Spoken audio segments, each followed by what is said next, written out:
From business, this time from Business Leadership South Africa, Busi Mavuso joining me now this hour. Busi, a very good afternoon to you and thank you very much for your time. Similarly, I've started with all the people I've been getting reaction from just by asking a question based on some of the one remark that the minister made at the beginning of his budget speech, and that is, did he manage to strike that critical balance he spoke about, that this budget will address between saving lives and livelihoods?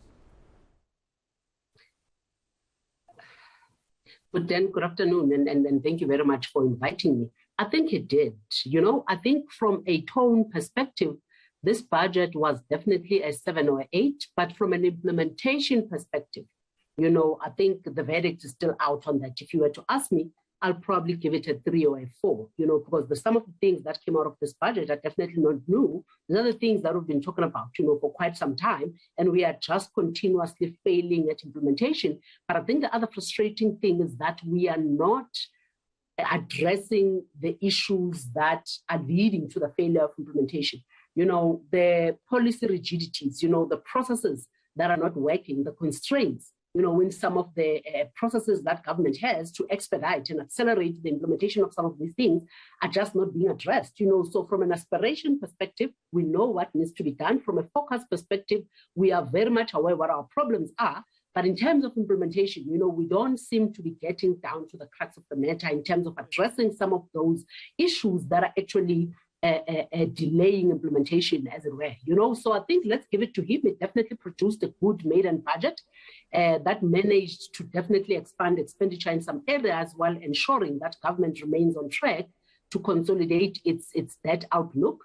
So it was a very growth positive budget in that taxes were largely unchanged and National Treasury recommitted to the structural reforms which we've been calling for as business, for quite some time now. It is very encouraging, though, I must say, to see that the message is landing, that we can only be able to get ourselves out of this economic rut if we start dealing with the structural issues that we are facing as a country. So unfortunately, the 350 unemployment grant, that we are giving to all the people who need it, and the expansion of that is not what is actually going to get this economy out of this economic rut.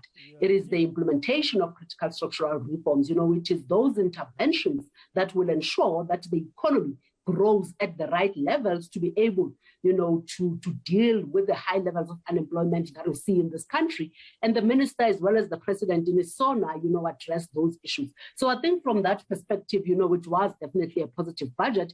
And we are seemingly, at least from a tone perspective, from a direction perspective, we are definitely on the right track. Yeah, definitely on the right track. Some people say there should have been more details, for example, around the creation of jobs. I mean, some of the aspects, as you said, have been spoken about before, where there's been lack has been in implementation. So the youth unemployment is like one of the biggest elephants in the room. And it's interesting, and that is definitely the right target and focus that we ought to be looking at, as a country. That is the right measure that will tell us, if we are actually implementing the right things, as it were. But I think what government probably maybe fails to understand, as far as job creation is concerned, is that then jobs are an output. You do not increase jobs out of thin air, or you do not create jobs out of thin air. So they can't wake up tomorrow and say, businesses start absorbing, these young people into your companies and give them job opportunities and give them jobs. It doesn't work like that. This is a function of supply and demand.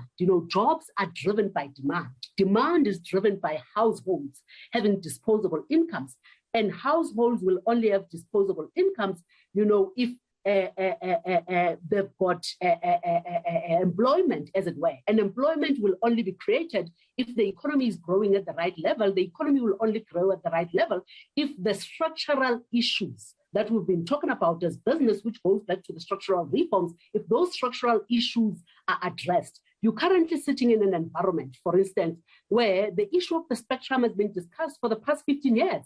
If you look at, the billions of rands that will actually be unleashed into our economy if the spectrum were to be auctioned, with all the 5G investment, that these telecoms companies have to actually, spend, you will see that that will definitely create the right level of economic growth.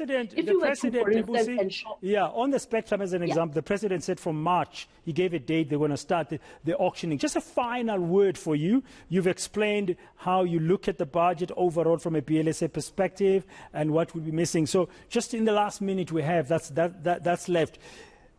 Do you think business, with the corporate tax relief that's coming, obviously they're welcoming it, and also the fact that there'll be no tax hikes for individual taxpayers, but from a business perspective, that should be an incentive somehow that could be used to benefit job creation.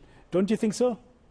It definitely is an incentive, and I think it's definitely the right step. But then can we also implement and create the right environment for businesses to invest? Businesses are not going to invest because the corporate tax rate has decreased by 1%. You need to actually fix the network infrastructure, fix the ports, fix energy security, fix the spectrum, fix all of these issues that we've been talking about. That's how you get investment. Fix the blockages in the system, for companies to invest in the 100 megawatts for self-generation, for instance. That investment is what is going to get this economy growing, and that is what is going to ultimately create jobs. Busi Mavuso, thank you very much for your time and insights this afternoon on eNCA on your reflections on Budget 2020 that was delivered a short while ago by the Minister of Finance, Enoch Ndugwane. She was speaking, of course, on behalf of Business Leadership South Africa. Still ahead.